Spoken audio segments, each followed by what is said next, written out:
Hephaestus is the Olympian that everyone underestimates until they need something made. Welcome back to Mythology Monday. We are moving right along in this series. We are down to our final two, and Hephaestus won the votes this week. Hephaestus is one of the 12 Olympians.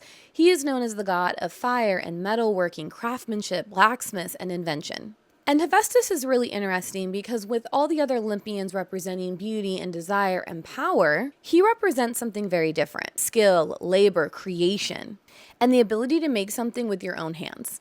But his story starts with rejection. In many versions, Hephaestus is the son of Hera, and in some versions also the son of Zeus. And because he is born disabled and physically described as different than the other gods, Hera actually rejects him and throws him off Olympus. In other versions, Zeus is actually the one to throw him from Olympus because he defends Hera. Regardless, Hephaestus is the god who has been cast out. He falls from Olympus, and in some traditions, he is actually cared for by the sea nymph Thetis, who is Achilles' mother, which already gives him a very different origin story than all the other Olympians. He is not the perfect divine child. He is the god who is hidden away, rejected, and underestimated. But he becomes incredibly essential because Hephaestus makes things for the gods that they actually can't create themselves. He creates weapons, he crafts armor. He makes divine objects and impossible works of art. One famous myth of Hephaestus is actually his revenge on Hera.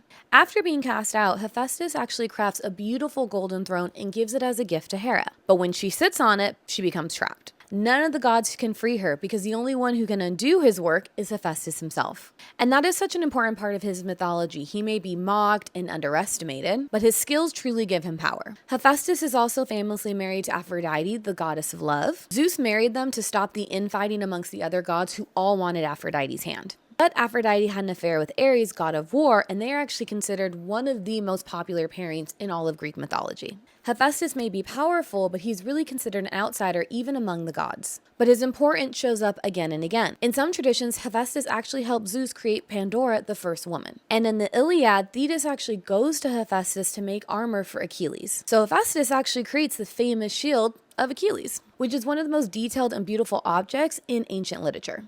And that is what makes him so fascinating. He may not be the loudest of the Olympians. He is not the one leading wars. He's not the one people are worshiping for romance and beauty.